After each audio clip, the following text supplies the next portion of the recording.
ಅವತ್ತಿನ ಶಾಸಕರನ್ನ ಸೋಲಿಸಬೇಕು ಅಂತೇಳಿ ಚಾಲೆಂಜ್ ಮಾಡಿದೆ ನಾನು. ಚಾಲೆಂಜ್ ಮಾಡೋದಕ್ಕೆ ನಿಮ್ಗೆಲ್ರಿಗೂ ಕಾರಣನೂ ಗೊತ್ತಿದೆ. ನನಗೆ ಈ ಪೆಟ್ರೋಲ್ ಬಂಕ್ NOC ಕೊಟ್ಟಿದ್ರೆ, NOC ರಿನ್ಯೂವಲ್ ಮಾಡಿದ್ರೆ ಇವ್ರು ಯಾರು MLA ಆಗ್ತಾ ಇರಲಿಲ್ಲ. ಮಂಜುನಾಥ್ ಗೌಡರು MLA ಆಗ್ತಾ ಇರಲಿಲ್ಲ, ನಂಜೇಗೌಡರು MLA ಆಗ್ತಾ ಇರಲಿಲ್ಲ. ನಾನು ಇಂಡಿಪೆಂಡೆಂಟ್ ನಿಲ್ಲಿಲ್ಲ ಅಂತಿದ್ರೆ ಕೃಷ್ಣ ಶೆಟ್ಟಿ ಗೆಲ್ಲೋರು, ಇವತ್ತು ಅವರೇ MLA ಆಗಿರೋರು. ನನ್ನಿಂದ ಇವ್ರು MLA ಆಗಿರೋದು. ಮಂಜುನಾಥ್ ಗೌಡರು ಆಗಿದಾರಲ್ಲ, ನನ್ನಿಂದ MLA ಆಗಿರೋದು. ಅದಾದ ನಂತರ ಏನಾಯ್ತು ನಿಮ್ಗೆ ಗೊತ್ತಿದೆ. ಆದರೆ ಮಂಜುನಾಥ್ ಗೌಡರು ನಂಜೇಗೌಡರ ಜೊತೆ ಮೋಸ್ಟ್ಲಿ ಅವರೇನಾದರೂ ಇಂಟರ್ನಲ್ ಅಲೈನ್ಸ್ ಮಾಡ್ಕೊಂಡಿದ್ದಾರೇನೋ ಗೊತ್ತಿಲ್ಲ. ನಂಜೇಗೌಡರನ್ನ 3 ಸತಿ MLA ಮಾಡಿದ್ದು ಯಾರು? 2 ಸತಿ ಜನಾನ ಮಾಡಿದ್ರು, ಇವರು ಮಾಡಿದ್ರು. 3ನೇ ಸತಿ ಇವರೇ ಮಾಡಿದ್ರು. ಇನ್ನೊಂದು ಸತಿ ಕೌಂಟಿಂಗ್ ಮಾಡಿ 3ನೇ ಸತಿ ಗೆಲ್ಲಂಗ್ ಮಾಡಿದ್ರು. ಯಾರು ಮಾಡಿದ್ದು? ಮಂಜುನಾಥ್ ಗೌಡ್ರೆ. ಮತ್ತೆ ನಂಜೇಗೌಡರು ನಿಮ್ಗೆ ಗೊತ್ತಿದ್ದಂಗೆ, ನನಗೆ ಗೊತ್ತಿದ್ದಂಗೆ ಯಾವತ್ತನ್ನ ಕನ್ಸು ಕೂಡ ಕಂಡಿಲ್ಲ ಈ ತಾಲೂಕಲ್ಲಿ MLA ಆಗ್ಬೇಕಂತೇಳಿ. ಕನ್ಸು ಕೂಡ ಕಂಡಿದ್ದಂಗಿಲ್ಲ ಅವ್ರ ಪಾಪ. ಏನೋ ZP ಆಗಿದ್ರು ಅವರು, ಶ್ರೀಮತಿಯವರು. ನೋಡೋಣ MLC ಟ್ರೈ ಮಾಡೋಣ ಅಂತ ಹೊರಟರು. ನೀವು ಅವ್ರು ತೊಂದರೆ ಮಾಡಿದ್ರಿ, ಅವ್ನ MLA ಕ್ಯಾಂಡಿಡೇಟ್ ಮಾಡಿದ್ರಿ, ಅವ್ರು ನಿಮ್ಮ ಮೇಲೆ ಗೆದ್ರು. ಇಲ್ಲಾಂದ್ರೆ ಪಾಪ ಅವ್ರು MLA ಕೇಳೋರೇ ಇರ್ಲಿಲ್ಲ. 1ನೇ ಸತಿ ಗೆಲ್ಸಿದ್ರಿ, 2ನೇ ಸತಿ ಬಂದ್ರಿ. ನೀವು ಬಂದಿದ್ದು ಗೆಲ್ಲಕ್ಕಲ್ಲ, ಗಂಟಾ ಘೋಷವಾಗಿ ಹೇಳ್ತೀನಿ ಇವತ್ತು. ರವಿ ಎಂಟರ್ಪ್ರೈಸಸ್ ನಲ್ಲಿ ನಿಮಗೆ ಬೇಕಾದ ಎಲೆಕ್ಟ್ರಾನಿಕ್ಸ್ ನ 20ಕ್ಕೂ ಹೆಚ್ಚು ಬ್ರಾಂಡ್ ಕಂಪನಿಗಳ TV, fridge, washing machine, home theatre, sofa set, dining table, mattress, beds, ಎಲ್ಲಾ ರೀತಿಯ ಫರ್ನಿಚರ್ಗಳು ಕಡಿಮೆ ಬೆಲೆಗೆ ದೊರೆಯುತ್ತದೆ. ಹಿಂದೆ ಭೇಟಿ ನೀಡಿ ಕೋಲಾರದ ಸಂಗೊಂಡಳ್ಳಿ ಬಳಿ ಇರುವ ರವಿ ಎಂಟರ್ಪ್ರೈಸಸ್ ಮತ್ತು ಬ್ರಾಹ್ಮಣರ ಬೀದಿ, ದೊಡ್ಡಪೇಟೆ, ಕೋಲಾರ. ಬೇಕಾದವರು 5 ವರ್ಷ ಬಂದು ಕೆಲಸ ಮಾಡ್ತಾರೆ. ನೀವೆಲ್ಲಿ ಹೋಗಿದ್ರಿ 5 ವರ್ಷ? 5 ವರ್ಷ ಎಲ್ಲೋಗಿದ್ರಿ ಸನ್ಮಾನ್ಯ ಮಂಜುನಾಥ್ ಗೌಡ್ರೆ? 5 ವರ್ಷ ಎಲ್ಲೋಗಿದ್ರಿ? ಲಾಸ್ಟ್ 2 ತಿಂಗಳಿದ್ದಂಗೆ 3 ತಿಂಗಳಿದ್ದಂಗೆ ಖಾಲಿ ಮನೆಗೆ ಟಿಕೆಟ್ ತಂದ್ರಿ. ಇಡೀ ತಾಲೂಕಿಗೆ ಹೋಗುತ್ತು. BJP ಪೂರಾ ಹೈಜಾಕ್ ಮಾಡಿ ಇನ್ನೊಬ್ರು 4 ವರ್ಷ ಪಾರ್ಟಿ ಕಟ್ಟಿದ್ದವ್ರು ತಗೊಂಡೋಗ್ಬಿಟ್ರು. ನಾವು ಹೆಸರು ಹೇಳಕ್ ಹೋಗಲ್ಲ, ಎಲ್ರಿಗೂ ಗೊತ್ತಿದೆ. ಇಡೀ BJPನ ಅವ್ರು ಕರ್ಕೊಂಡೋಗ್ಬಿಟ್ರು. ನೀವು ಟಿಕೆಟ್ ತಂದ್ರಿ 2-3 ತಿಂಗಳಿದ್ದಂಗೆ ಖಾಲಿ ಮನೆಗೆ. ಅವತ್ತು ನಿಮ್ಮೊಬ್ಬ ಲೀಡರ್ಗೆ ಹೇಳ್ದೆ, ನಾನು ಹೆಸರು ಹೇಳಕ್ ಇಷ್ಟಪಡಲ್ಲ, ಅವತ್ತು ಹೇಳ್ದೆ, ನೋಡ್ರಿ ನೀವು ತಪ್ಪು ಮಾಡ್ತಾ ಇದ್ದೀರಿ. ನೀವು ನಂಜೇಗೌಡರನ್ನು ಸೋಲ್ಸಕ್ಕೆ ಬರ್ತಾ ಇಲ್ಲ, ನಂಜೇಗೌಡರನ್ನ ಗೆಲ್ಸಕ್ಕೆ ಬರ್ತಾ ಇರೋದು. ಅದಕ್ಕೆ ಯಾಕಂತಾನು ಡೀಟೇಲ್ ಆಗಿ ಹೇಳಿದೆ. BJP ಪೂರಾ ಅವ್ರ ಜೊತೆ ಹೋಗಿದೆ. ಖಾಲಿ ಮನೆಗೆ ಟಿಕೆಟ್ ತಗೊಂಡ್ಬರ್ತಾ ಇದ್ದೀರಿ. ನೀವು ಕೀಳೋದು ನಮ್ಮ ಓಟೆ, JDS ಓಟ್ನೇ ನೀವು ಕೀಳೋದು. ನೀವು ನಮ್ಮನ್ನು ಸೋಲಿಸ್ತೀರಿ, ಅವ್ರನ್ನ ಗೆಲ್ಲಿಸ್ತೀರಿ ಅಂತ ಹೇಳಿದ್ರಿ. ಯಾರು ಸೋಲ್ಸೋದು? ಸೋಲಕ್ಕೆ ಬಂದವ್ರು ಯಾರು? ಇವರೇ. ಅವ್ರು ತೆಗೆದಿದ್ದು ಓಟ್ ಯಾರು? 60% ನಮ್ಮ ಓಟು, 20% BJPದು, 20% ಅವ್ರ ವೈಯಕ್ತಿಕ ಇರ್ಬೋದು. ಒಂದ್ಸತಿ ಕರ್ಸಿದ್ರು ನೀವು MLA ಆಗ್ಬಿಡ್ತಾ ಇದ್ರಿ. ಕುಮಾರಣ್ಣ ಒಂದ್ಸತಿ ಬಂದೋಗಿದ್ರೆ ಮೋಸ್ಟ್ಲಿ ಅವತ್ತು 2ನೇ ಸತಿ ಗೆದ್ಬಿಡೋರು. ಫಸ್ಟ್ ಸತಿ ಗೆದ್ದಿದ್ದು ನನ್ನಿಂದ 100% ಘಟ್ಟಾಘೋಷವಾಗಿ ಹೇಳ್ತೀನಿ. ಫಸ್ಟ್ ಸತಿ ನೀವು ಗೆದ್ದಿದ್ದು ಆಕಸ್ಮಿಕವಾಗಿ ನನ್ನಿಂದ. ನಾನು ಯಾವಾಗ ಕೃಷ್ಣ ಶೆಟ್ಟರ್ದು 20,000 ಓಟ್ ಕಿತ್ತೆ, ಸರ್ವಿಸ್ ಓಟು ಡಿವೈಡ್ ಆಯ್ತು, ನೀವು ದುಡ್ಡು ಕೊಟ್ಟು ಗೆದ್ರಿ. ಈ ತಾಲೂಕನ್ನ ಹಾಳು ಮಾಡಿದವರು ನೀವು. ಘಂಟಾಘೋಷವಾಗಿ ಹೇಳ್ತೀನಿ. 1,000 ರೂಪಾಯಿ ಕೊಟ್ಟವರು. ಕೃಷ್ಣ ಶೆಟ್ಟರ್ ಪಾಪ ಏನೋ ಪುಳಿಯೋಗ್ರಿನೋ, ಟೋಕನ್ನೋ, ಏನೋ ಸ್ವೆಟ್ರೋ, ವಾಚೋ, ಇಲ್ಲ ಒಂದು ಟೂರೋ ಮಾಡ್ತಾ ಇದ್ರು. 1,000 ರೂಪಾಯಿ ಕೊಟ್ಟು ಈ ತಾಲೂಕನ್ನ ಹಾಳು ಮಾಡಾಕ್ತೀವಿ. ಗೆದ್ರಿ, ಹೋಗಿ. ಮತ್ತೆ 2ನೇ ಸತಿ ಬಂದ್ರಿ, ಮತ್ತೆ 1,500 ಎಷ್ಟೋ ಕೊಟ್ರಿ. ನಿಮ್ಮನ್ನು ಸೋಲ್ಸಕ್ಕೆ ಅವ್ರು ಅದಕ್ಕಿಂತ ಜಾಸ್ತಿ ದುಡ್ಡು ಕೊಟ್ರು. ಈಗ ಮತ್ತೆ ಬಂದ್ರಿ, 2,500 ರೈಸ್ ಮಾಡಿಬಿಟ್ರಿ. ಅದಕ್ಕಿಂತ ಅವ್ರು ಜಾಸ್ತಿ ಕೊಟ್ರು, ಮತ್ತೆ ಸೋತ್ರಿ. ಇದಕ್ಕೆ ಕೊನೆಯಲ್ಲಿ ಈಗ ಜನ ಮಾತಾಡ್ತಾರೆ, ನೆಕ್ಸ್ಟ್ 5,000 ರೂಪಾಯಿ ಕೊಡ್ತಾರೆ ಓಟ್ ಕೇಳ್ತೀವಿ. ಟ್ರೀಟ್ಮೆಂಟ್ಸ್ ಕೊಡೋದು. ಇವತ್ತು ನಾವು ಅಲೈನ್ಸ್ ಅಲ್ಲಿ ಇದ್ದೀವಿ. ಅಲೈನ್ಸ್ ಇದನ್ನ ನಾವು ಸೈಲೆಂಟ್ ಆಗಿದ್ದೀವಿ. ನಾವು ಯಾವುದೇ ರೀತಿ ಇದನ್ನ ಮಾತಾಡಬಾರ್ದು. ಅವರಿಂದ ನಮಗೆ, ಮಂಜುನಾಥ್ ಗೌಡರಿಂದ ಇವತ್ತು ಹೇಳ್ತಾ ಇದ್ದೀವಿ, ನಮಗೆ ತುಂಬಾ ತೊಂದರೆ ಆಗಿದೆ.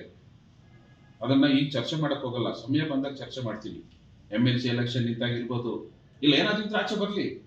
ರಾಮೇಗೌಡರು ಏನಾದ್ರು, ಇನ್ನು ರಾಮೇಗೌಡರನ್ನ ಮಾತಾಡಕ್ಕೆ ಇನ್ನೂ ಯಾರು ಹುಟ್ಟಿಲ್ಲ ಈ ತಾಲೂಕಲ್ಲಿ. ಈ ತಾಲೂಕಲ್ಲಿ ಚಾಲೆಂಜ್ ಮಾಡಿ ಹೇಳ್ತಾ ಇದ್ದೀನಿ, ರಾಮೇಗೌಡರ ಜೊತೆ ದುಡ್ಡು ಮಾತಾಡಕ್ಕಾಗ್ಲಿ, ಇನ್ನೊಂದು ಮಾತಾಡಕ್ಕಾಗ್ಲಿ ಇನ್ನು ಯಾರು ಹುಟ್ಟಿಲ್ಲ. ಇನ್ನು ಹುಡ್ತಾರ ಗೊತ್ತಿಲ್ಲ. ನನ್ನ ಜೀವನದಲ್ಲಿ ನನ್ನ ಕೈ ಕೆಳಗೆ ಹೋಗಿಲ್ಲ, ಹೋಗೋದು ಇಲ್ಲ. ಅದ್ರ ನೆಸಿಟಿ ನನಗಿಲ್ಲ. ನೀವು ಮಾತಾಡ್ತಾರೋ ಸ್ಟೇಟ್ಮೆಂಟ್ ನೋಡಿದ್ರೆ ಜನ ಏನ್ ಅರ್ಥ ಮಾಡ್ಕೊಳ್ತಾ ಇದಾರೆ? ಮಂಜುನಾಥ್ ಗೌಡ್ರೆ ಏನ್ ಅರ್ಥ ಮಾಡ್ಕೊಳ್ತಾರೆ? ಸೋಲಕ್ಕೆ ನಿಲ್ತಾರ? ಇವ್ರು ಸೋಲ್ಸಕ್ಕೆ ಬಿ ಟೀಮು ನಿಮ್ಗಿರ್ಬೋದು, ನನ್ಗೆ ಗೊತ್ತಿದೆ ನಿಮ್ದೆಲ್ಲ. ಆದ್ರೆ ನಾನು ಈಗ ಬಿಚ್ಚಕ್ಕೆ ಹೋಗಲ್ಲ, ಚರ್ಚೆ ಮಾಡಕ್ ಹೋಗಲ್ಲ. ಸಮಯ ಬಂದಾಗ ಹೇಳ್ತೀನಿ. 50,000 ಓಟ್ ಹಾಕಿರೋರು ಕಷ್ಟ ಅಂದ್ರೆ ಎಲ್ಲಿ ಹೋಗ್ಬೇಕು? ಕೋಡಳ್ಳಿಗೆ ಹೋಗ್ಬೇಕೋ, ಬೆಂಗಳೂರಿಗೆ ಹೋಗ್ಬೇಕೋ ಗೊತ್ತಿಲ್ಲ. ಮಾಡ್ರಿ. ಮನೆ ಇಲ್ಲ, ಮಠ ಇಲ್ಲ, ಫ್ಯಾಮಿಲಿ ಇಲ್ಲ, ಬರ್ರಿ ಸೋಲ್ಸಕ್ಕಂತ ಹೇಳ್ತಿರಲ್ಲ. ಇದ್ರೆ ಯಾಕೆ ಸೋಲ್ಸ್ತಾರ ಜನ? ನೀವು JDS ಅಲ್ಲಿ ಇದ್ದಿದ್ರೆ ಅದು ಕಥೆನೇ ಬೇರೆ ಇತ್ತು. ನೀವಿಲ್ಲ ಅಂತೇಳಿ ನಾವು ಬಂದ್ರಿ, ನೀವು ಬಿಟ್ಟಿದ್ದೀರ ಅಂತೇಳಿ.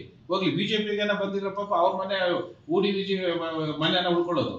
ಅವ್ರನ್ನೂ ಹಾಳು ಮಾಡಿದ್ರಿ, ನಮ್ಮನ್ನೂ ಹಾಳು ಮಾಡಿದ್ರಿ, ನೀವು ಹಾಳಾದ್ರಿ. ನೀವು ಬಂದಿದ್ದೆ ನಮ್ನ ಹಾಳು ಮಾಡಕ್ಕೆ.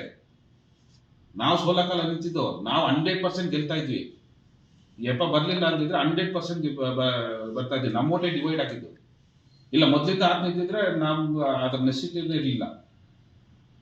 ಲಾಸ್ಟ್ 2 ತಿಂಗಳಿದ್ದಂಗೆ ಬಂದರು, ಇಲ್ದಿದ್ದನ್ನ ಮಿಸ್ಗೈಡ್ ಮಾಡಿದ್ರು. ಆಮೇಲೆ ಏನೇನು ಸ್ಟೇಟ್ಮೆಂಟ್ಸ್ ಕೊಟ್ಟಿದ್ದೀರಿ ನೀವು ಎಲೆಕ್ಷನ್ ಟೈಮ್ನಲ್ಲಿ, ನಿಮ್ಮ ಲೀಡರ್ಗಳು, ನಿಮ್ಮ ಕಾರ್ಯಕರ್ತರು ಏನೇನು ಹೇಳಿದ್ರು ಹಳ್ಳಿಗಳಲ್ಲಿ ಎಲ್ಲ ನನ್ನ ಹತ್ರ ರೆಕಾರ್ಡ್ ಇದೆ. ಅದಕ್ಕೋಸ್ಕರ ನಾನು ನಿಮ್ಗೆ ವಿರೋಧವಾಗಿರೋದು ಬಿಟ್ಟರೆ ಇನ್ನೇನಿಲ್ಲ. ನೀವು ನಮ್ಮನ್ನು ಹಾಳು ಮಾಡಿದ್ರಿ. ಇಲ್ದಿದ್ದ ಸ್ಟೇಟ್ಮೆಂಟ್ಸ್ ಕೊಟ್ಟು ಏನೇನು ಹೇಳಿದಾರೆ ನಾನು ಹೈಕಮಾಂಡ್ಗೆ ಹೇಳ್ತೀನಿ, ಸಮಯ ಬಂದಾಗ ಮಾತಾಡ್ತೀನಿ. ಏನೇನು ಹೇಳಿ ನಮ್ಮ ಓಟ್ನ ಕಿತ್ತಿದ್ದೀರ ಅಂತ ಹೇಳಿ ನಮಗೆಲ್ಲ ಗೊತ್ತಿದೆ. ಇಲ್ಲ ಇಂಡಿಪೆಂಡೆಂಟ್ಗೆ 14ನೇ ಒಂದು ಕುಕ್ಕರ್ ಸಿಂಬಲ್ 20,000 ಓಟು. ಏನು ತಪ್ಪು ಮಾಡಿದ್ದೀನಿ ನಾನು? ಏನು ತಪ್ಪು ಮಾಡಿದ್ದೀನಿ ಇಷ್ಟು ಕಡಿಮೆ ಆಗೋದಕ್ಕೆ? ಕುಮಾರಣ್ಣವ್ರು ಏನು ಮಾಡಿದ್ದಾರೆ? ನಮ್ಮ ಪಕ್ಷ ಏನಾಗಿದೆ? ಲೀಡರ್ಗಳು ಏನು ಮಾಡಿದ್ರು? ಅವತ್ತು ₹1 ಕೊಡ್ತೀರಾ ಅಷ್ಟು ಓಟ್ ತಗೊಂಡ್ವಿ. 10 ವರ್ಷ ಆದ್ಮೇಲೆ ಇಷ್ಟು ದುಡ್ಡು ಕೊಟ್ಟು ಇಷ್ಟು ಕಡಿಮೆ ಹೋಗ್ಬೇಕಾದ್ರೆ ಅದು ಮನೆ ನಿಮ್ಗೆ ಇದಿದ್ರೆ ಹೋಗಿ 50,000 ಜನ ಮನೆಯೊಳಗೆ ಹೋಗಿ ಕೂತು ಮಾತಾಡಿ ಬಂದಿದ್ದೀನಿ. ಹೋಗಿ ನಿಮ್ಗೆ ಇದಿದ್ರೆ ಹೋಗ್ಲಿ, ಮಾಲೂರಿನಲ್ಲಿ ಮನೆ ಮಾಡ್ರಿ. ಲಾಸ್ಟ್ 2 ತಿಂಗಳಿಂದ ಬಂದ್ಬಿಟ್ಟು ಜನ ಗೆಲ್ಸ್ಬಿಡ್ತಾರೆ ಅಂತ ತಿಳ್ಕೊಂಡಿದ್ದೀರೇನೋ? ಇನ್ನು ಎಷ್ಟು ಸತಿ ಆದ್ರೂ ಇದೇ ಗತಿನೇ ಆಗೋದು. ಜನಕ್ಕೆ ಸರ್ವಿಸ್ ಮಾಡ್ಬೇಕಂತ ಇದ್ರೆ ಬರ್ರಿ, ಮನೆ ಮಾಡ್ರಿ, ಕೂತ್ಕೊಡ್ರಿ. ಇಲ್ಲಿ ನಮ್ಗಂತೂ ಜನ ರೆಸ್ಟ್ ಕೊಟ್ಟಿದ್ದಾರೆ. ಜನ ಸಾಕು ನಿಮ್ ಸರ್ವಿಸ್ ಮಾಡಿದ್ದು ನಿಲ್ಸಿ, ಅವ್ರೇನೋ ಮಾಡ್ತಾರಂತೆ ಇಂಡೈರೆಕ್ಟ್ ಆಗಿ ಹೇಳಿದ್ದಾರೆ ಈ ಕೌಂಟಿಂಗ್ ಆದ್ಮೇಲೆ. ಅದರಿಂದ ಇವತ್ತು ನಾವು ಇದರಲ್ಲಿದ್ದೀರಿ. ದಯವಿಟ್ಟು ನಾನು ರೆಸ್ಟ್ ಅಲ್ಲಿದ್ದೀನಿ, ನಾನು ಕೆಲ್ಸಕ್ಕೆ ಹೋಗ್ಬೇಡ್ರಿ. ನಿಮ್ಮ ಕೆಲಸ ನೀವು ಮಾಡ್ಕೊಳ್ಳಿ. ನಾವು ಪಕ್ಷ ಇದೆ, ನಾವು ಪಕ್ಷ ಸಂಘಟನೆ ಮಾಡ್ತಾ ಇದ್ದೀವಿ. ಮುಂದಿನ ದಿನಗಳಲ್ಲಿ ನಿಮ್ಮ ಜೊತೆ ಅಂದರೆ ಸ್ಟೇಟ್ ಲೆವೆಲಲ್ಲಿ ಅಲೈನ್ಸ್ ಆಗಿದ್ದೀವಿ. ಹೈಕಮಾಂಡ್ ಏನು ಡಿಸೈಡ್ ಮಾಡ್ತದೆ ಅದಕ್ಕೆ ನಾವು ಬದ್ಧವಾಗಿರ್ತೀವಿ. ಅದು ಬಿಟ್ಬಿಟ್ಟು ನಾವು ಯಾರು ವಿರೋಧವಾಗಿ ಇದ್ರಾಗ ಮಾತಾಡಕ್ಕೆ ಹೋಗ್ತಾ ಇಲ್ಲ. ನೀವು ನಮ್ಮ ಹೆಸರಲ್ಲಿ ಎತ್ತಕ್ಕೆ ಹೋಗ್ಬೇಡಿ. ನೀವು ನನ್ನ ಹೆಸರು ಎತ್ತಿದ್ರಕ್ಕೆ ಮಾತಾಡ್ತಾ ಇದ್ದೀನಿ. ನೀವು ಇಂಡೈರೆಕ್ಟಾಗಿ ಏನು ಬೇಕಾದ್ರೆ ಎತ್ತು ಹೇಳ್ಕೊಳ್ಳಿ. ಹೆಸರು ಎತ್ತಿ ಮಾತಾಡಿರೋದ್ರಿಂದ ನಾನು ಇವತ್ತು ನಿಮಗೆ ಕೌಂಟರ್ ಕೊಡ್ತಾ ಇದ್ದೀನಿ. ಇದಕ್ಕಿಂತನೇ ಭಾಳ ಸತಿ ಮಾತಾಡಿದಿರಿ ನಮ್ಮ ಪಕ್ಷದ ಬಗ್ಗೆ. ನಾಳೆ ದಿವಸ ಮೋಸ್ಟ್ಲಿ ನಿಮ್ಗೆ ನಮ್ಮ ಪಕ್ಷದ ಬೆಂಬಲ ಬೇಡ ಅನಿಸ್ತದೆ. ಇರಲಿ, ಅದು ಇದ್ರ ಮೇಲೆ ಬೆಂಬಲ ಎಲ್ಲ ನೀವು ಮಾತಾಡ್ತಾ ಇರೋದ್ರಲ್ಲೇ ನಮ್ಮ ಲೀಡರ್ಗೆ ಏನಿಷ್ಟ ಆಗ್ತಾರೆ, ನಮ್ಮ ವೋಟರ್ಸು ಏನಿಷ್ಟ ಆಗ್ತಾರೆ ನೀವು ನೋಡ್ತಾ ಇದ್ದೀರಿ. ನಾಳೆ ದಿವಸ ನೀವು ನಿಲ್ಬೋದು, ಇಲ್ಲ ನಾನು ನಿಲ್ಬೋದು. ಆದರೆ ಹೈಕಮಾಂಡ್ ಯಾರು ಬೇಕು ಡಿಸೈಡ್ ಬೇಕಾದ್ರೆ ಮಾಡ್ಬೋದು. ಅದು ನಮ್ಮ ಕೈಯಲ್ಲಿ ಇಲ್ಲ. ಭಗವಂತ ಡಿಸೈಡ್ ಮಾಡ್ತಾನೆ. ಈ ತಾಲೂಕಿನ ಜನ ಮುಂದಿನ ದಿನಗಳಲ್ಲಿ ನಮ್ದು ಎಲೆಕ್ಷನ್ ನಿಲ್ಲಂತ ಅಂದ್ರೂ ಅನ್ಬೋದು, ಈಗ ಬೇಡ ಅಂತಂದ್ರೆ ಅನ್ಬೋದು. ನಾನು ಎಲ್ಲದಕ್ಕೂ ರೆಡಿ ಇದ್ದೀನಿ. ನಾನೇನಿಲ್ಲ MLA ಆಗಲೇಬೇಕಂತ ಏನಿಲ್ಲ.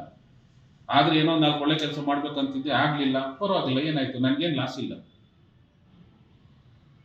ಅದರಿಂದ ದಯವಿಟ್ಟು ನೀವು ಇಲ್ಲದ ಸಲ್ಲದ ಇದನ್ನ ಮಾಡೋದನ್ನ ಬಿಟ್ಟು ನೀವೇನು ಪಕ್ಷನ ಕಟ್ಟಬೇಕು, ಇಲ್ಲ ಏನು ಮಾತಾಡಬೇಕು, ಇಲ್ಲ ಜನಗಳಿಗೆ ಕಷ್ಟಕ್ಕೆ ಸ್ಪಂದಿಸೋದಕ್ಕೆ ಬರ್ರಿ, ಮಾತಾಡ್ರಿ, ಮಾಡ್ರಿ. ಇವತ್ತು ಭ್ರಷ್ಟಾಚಾರ ತುಂಬಿ ತುಳುಕ್ತಾ ಇದೆ ಅಂತ ಪ್ರತಿಯೊಬ್ಬರು ಮಾತಾಡ್ತಾರೆ. ತಾಲೂಕು ಆಫೀಸರ್ ಕೂತ್ಕೊಳ್ಳಿ. ಎಲ್ಲೋ ಬಂದು ಯಾವತ್ತೋ ಬಂದಾಗ ಏನೋ ಪರ್ಸನಲ್ 4 ಇದು ಹೇಳ್ಬಿಟ್ಟು ಹೋಗ್ಬಿಟ್ರೆ ಅದರಿಂದ ಯಾವ ಜನಕ್ಕೆ ಏನು ಉಪಯೋಗ ಆಗಲ್ಲ. ದಯವಿಟ್ಟು ಇಲ್ಲಿ ಸಮಸ್ಯೆಗಳು ತುಂಬಾ ಇದೆ.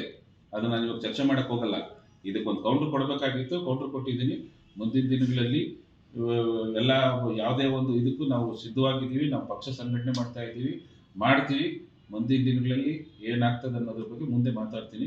ದಯವಿಟ್ಟು ಇಲ್ಲದ ಸಲ್ಲದ ಆರೋಪಗಳನ್ನು ಮಾಡಿ ನೀವು ನಮ್ಮ ಪಕ್ಷಕ್ಕೆ ಮತ್ತೆ ನನ್ನ ವೈಯಕ್ತಿಕ ಇದಕ್ಕೆ ತುಂಬ ಡ್ಯಾಮೇಜ್ ಮಾಡಿದ್ದೀರಿ. ಇದುವರೆಗೂ ತುಂಬ ಡ್ಯಾಮೇಜ್ ಮಾಡಿದ್ದೀರಿ. ಇನ್ನು ಮುಂದೆ ಆ ಥರ ಮಾಡಿದ್ರೆ ನಾನು ಇನ್ನೊಬ್ಬ ರಾಮೇಗೌಡ ಆಗಬೇಕಾಗ್ತದೆ. ಬೇಡ, ನನಗೆ ಸೈಲೆಂಟ್ ರಾಮೇಗೌಡ ಆಗಿದ್ದೀನಿ. ಸೈಲೆಂಟ್ ಆಗಿದ್ದೀನಿ. ನನ್ನ ಕೆಲಸ ನಾನು ಮಾಡ್ಕೊಂಡಿದ್ದೀನಿ. ನನ್ನನ್ನು ಬಿಟ್ಬಿಡಿ.